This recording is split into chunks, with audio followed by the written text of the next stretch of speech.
dan doa kita akan dipimpin oleh ketua kelas. Teman-teman, sebelum kita memulai pelajaran, marilah kita berdoa. Berdoa dimulai.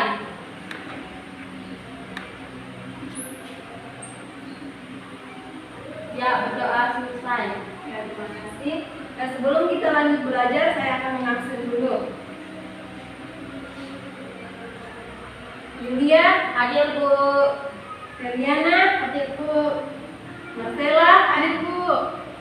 Nita Pairin, hadir Bu. Ya, bagus, semuanya hadir.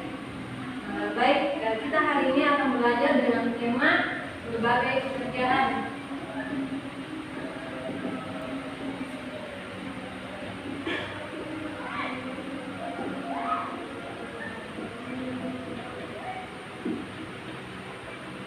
Dan subtema 3.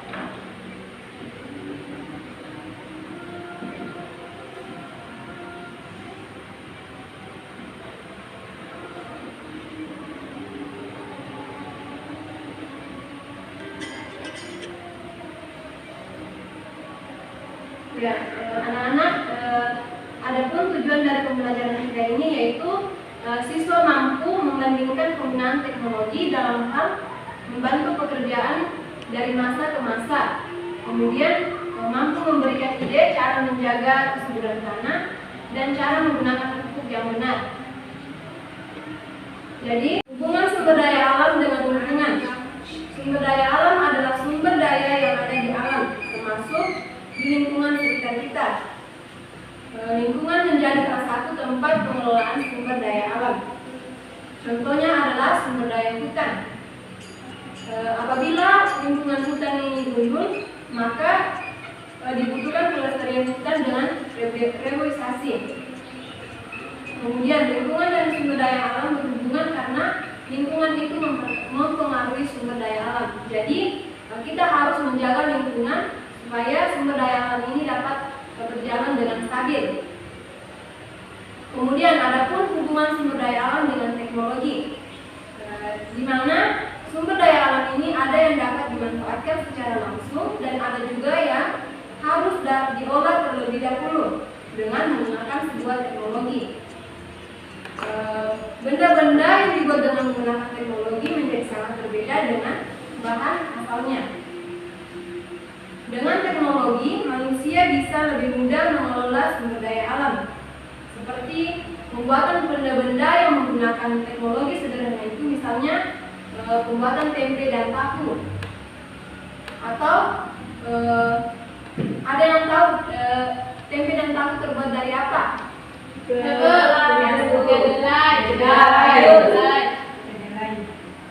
Kemudian pembuatan benda-benda dengan teknologi rumit itu seperti pembuatan kertas dari kayu, kemudian pembuatan kain dan pembuatan barang-barang dari karet.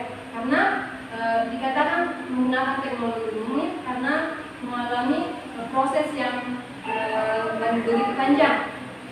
Kemudian hubungan sumber daya alam dengan masyarakat. Sumber daya alam dapat dimanfaatkan oleh masyarakat sekitarnya untuk menyambung hidup. Masyarakat pun mempunyai kewajiban untuk melindungi dan melestarikan sumber daya alam yang ada di sekitarnya. Jadi manusia tidak hanya mengambil saja, tetapi masyarakat juga harus memelihara sumber daya alam itu.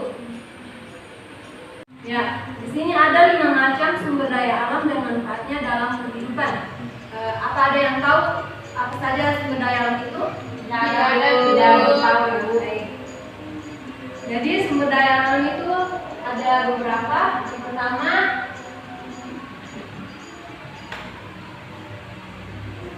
sumber daya alam berdasarkan sifatnya.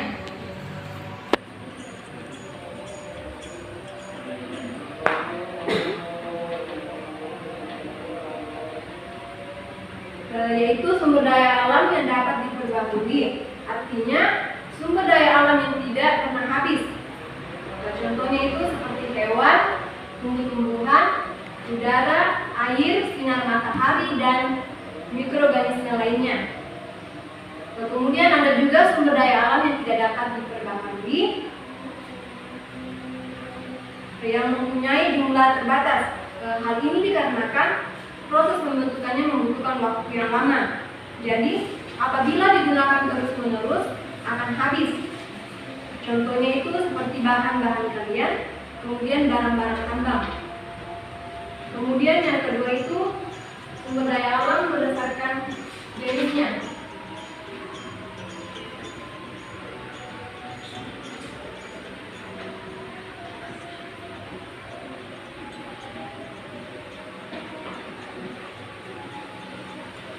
Jadi sumber daya alam berdasarkan jenisnya ini terbagi atas dua, yaitu sumber daya alam hayati atau biotik, di mana sumber daya alam yang berasal dari makhluk hidup seperti hewan dan tumbuhan. Sumber daya alam hayati ini kemudian dibedakan lagi menjadi tiga. Sumber daya alam hayati ini dibedakan lagi menjadi dua. Yang pertama itu sumber daya alam hayati.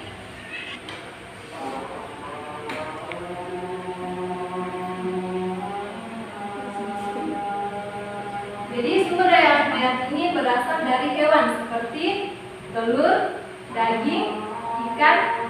Kemudian yang kedua itu sumber daya alam nabati.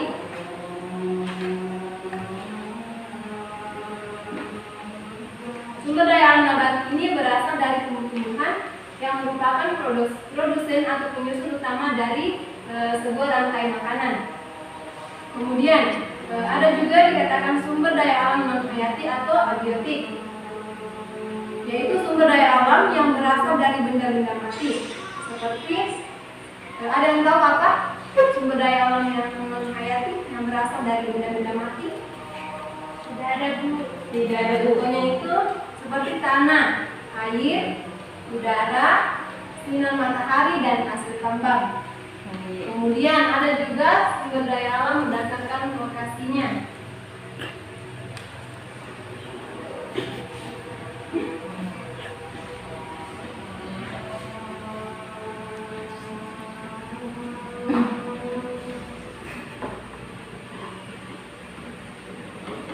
Jadi sumber daya alam ini berdasarkan lokasinya terbagi juga menjadi dua, yaitu sumber daya alam aquatik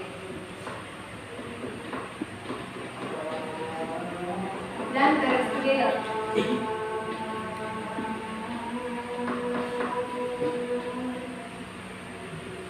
Jadi sumber daya alam aquatik ini sumber daya alam yang dapat dijumpai di perairan seperti ikan, terumbu laut, terumbu karang, udang dan kepiting. Kemudian sumber daya alam terestrial ini adalah sumber daya alam yang dijumpai di daerah atau wilayah daratan seperti hasil hutan dan bahan tambang. Kemudian yang keempat itu sumber daya alam berdasarkan pembentukannya.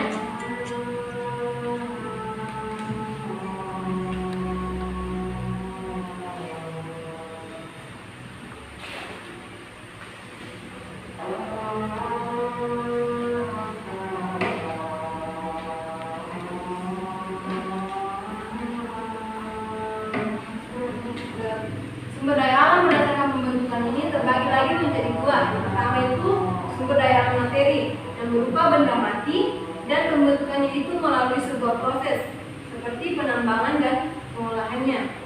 Kemudian yang kedua sumber daya alam energi, sumber daya alam yang menghasilkan energi. Ada yang tahu contohnya sumber daya alam yang menghasilkan energi? Bu. Ya, contohnya itu seperti minyak bumi, batu bara, gas bumi, air dan sinar matahari.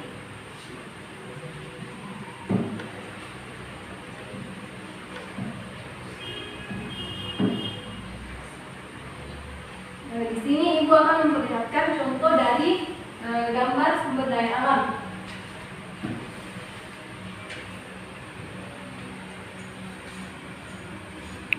Jadi di sini adalah gambar tentang sumber daya alam yang tidak dapat diperbaharui.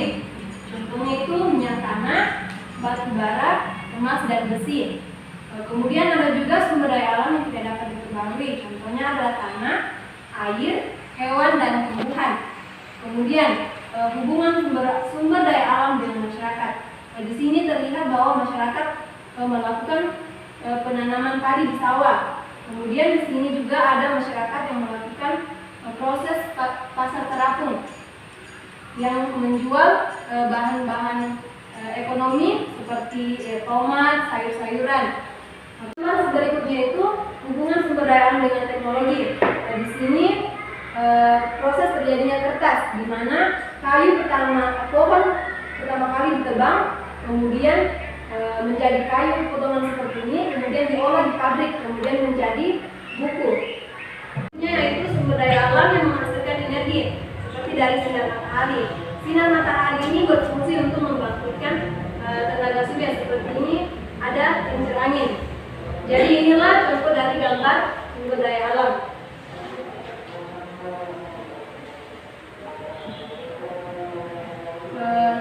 Adapun juga sumber daya alam itu yang berdasarkan daya pakai serta nilai ekonomisnya. Sumber daya alam ekonomis itu contohnya emas, perak, minyak bumi, batu bara, dan timah. Jadi semuanya itu memiliki nilai yang tinggi karena proses pembuatannya sangat rumit. Kemudian sumber daya alam non ekonomis itu contohnya matahari, udara, dan air. Dikatakan non ekonomis karena matahari, udara, dan air ini merupakan ciptaan yang Maha Kuasa. Baik, Ibu akan membagikan teks penggunaan pupuk. Jadi kalian akan baca dan cari apakah ada informasi penting dalam teks penggunaan pupuk tersebut. Dan saya bagi 2 kelompok ya.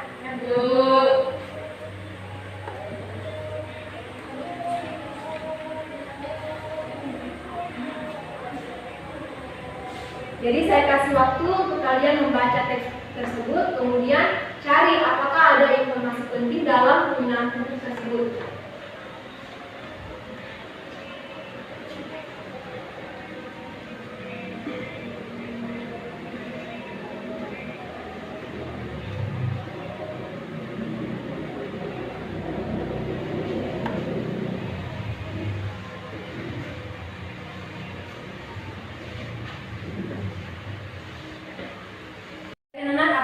Apa kalian sudah membaca teks penggunaan pupuk tersebut? Sudah, Bu. Nah, apakah ada informasi penting di dalamnya? Ada, Bu. Ya, coba sebutkan. Sumber bahan organik dapat berupa kompos, pupuk hijau, pupuk kandang, sisa panen seperti jerami, beras tebu, sabut kelapa, limbah ternak. Ya, betul. Lagi?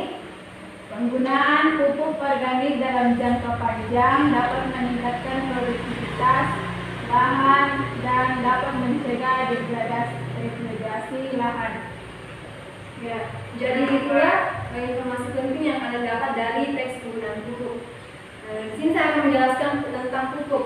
Pupuk itu adalah penggunaannya untuk menyuburkan sebuah tanaman, tetapi penggunaan pupuk juga memiliki dampak seperti penggunaan pupuk kimia. Dalam jangka pendek, pupuk kimia ini memang mampu mempercepat proses perkembangan tanaman karena kandungan haranya bisa diserap langsung oleh tanah. Namun dalam jangka panjang justru akan menimbulkan dampak negatif seperti pupuk kimia yang tertinggal di dalam tanah. Jika terkena air maka tanah akan mengikat seperti lem atau semen. Di situ akan menyebabkan tanah tidak jadi gembur lagi. Kemudian penggunaan pupuk organik. Pupuk organik ini adalah pupuk yang berasal dari bahan-bahan alami. Ada yang tahu pupuk organik dari apa saja? Tidak tahu pupuk. Ya, pupuk organik ini bisa berasal dari pupuk kandang, kompos, pupuk hijau atau humus. Jadi pupuk kandang ini berasal dari kotoran hewan.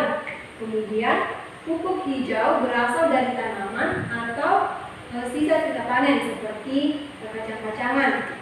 Kemudian kompos berasal dari tanaman, hewan, dan limbah organik yang telah mengalami proses dekomposisi atau fermentasi. Contohnya itu sekam padi, jerami, tanaman pisang, sayuran busuk, dan sabut kelapa. Kemudian humus. Humus ini berasal dari degradasi atau pelapukan daun-daunan dan ranting-ranting tanaman yang membusuk atau mengalami dekomposisi. yang akhirnya mengubah humus menjadi bunga tanah. Baik, di sini saya akan memperlihatkan gambar dari pupuk.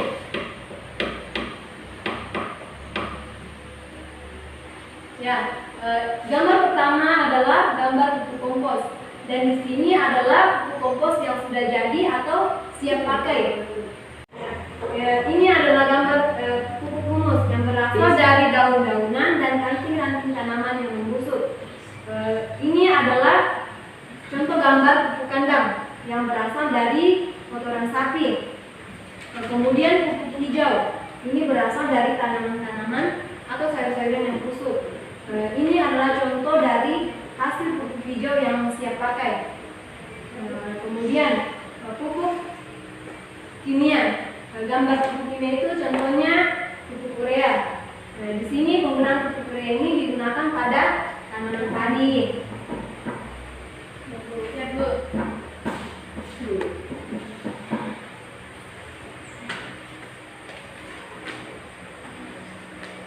Jadi kita itu harus juga mengetahui bagaimana cara penggunaan pupuk.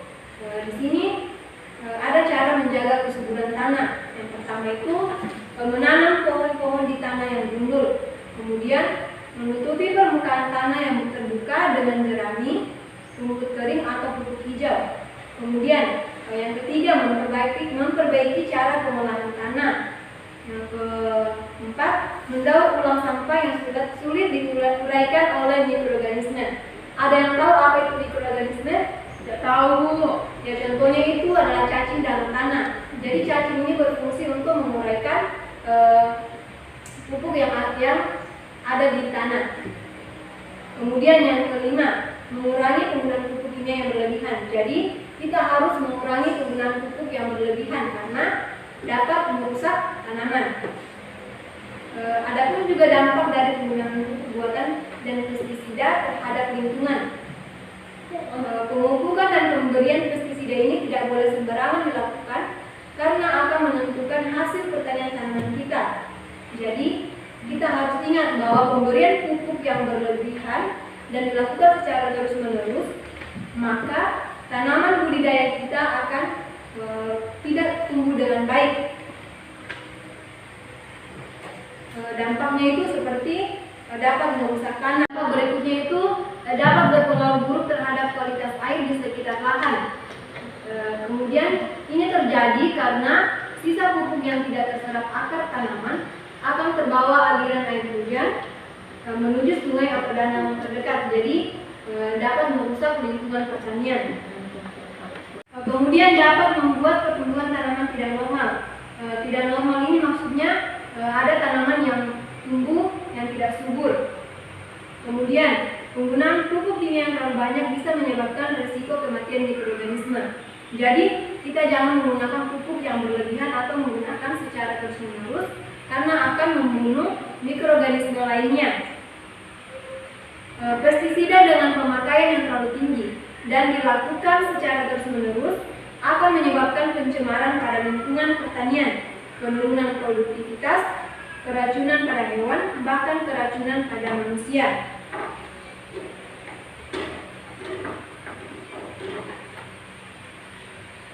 Baik anak-anak, apakah ada yang ingin ditanyakan tentang materi kita tadi atau ada yang kurang paham? Paham, Bu. Ya, bagus. Ibu mau tanya kembali, hari ini kita belajar apa? Berbagi pekerjaan Apa lagi? Ya, bagus. Apa lagi? Ya, cara jadi mengolah tumbuhan. ya betul. Jadi hari ini kita belajar tentang penggunaan pupuk yang baik. Kemudian kita belajar tentang sumber daya alam. Ya, bagus, semuanya sudah paham.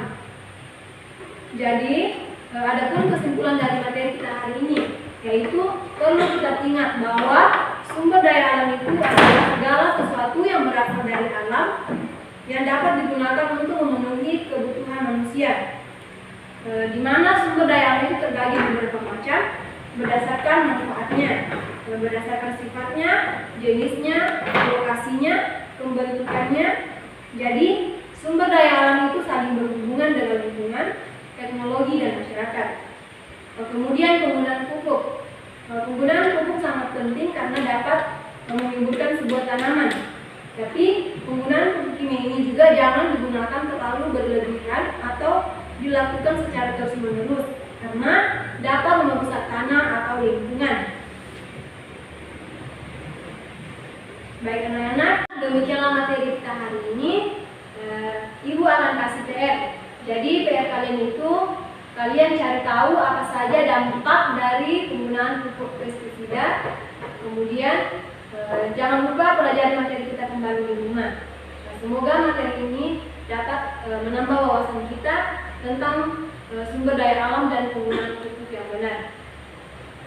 Baik, sebelum kita pulang, saya minta ketua kelas untuk memimpin kita untuk berdoa. Teman-teman, sebelum kita pulang, kita berdoa. Berdoa dimulai.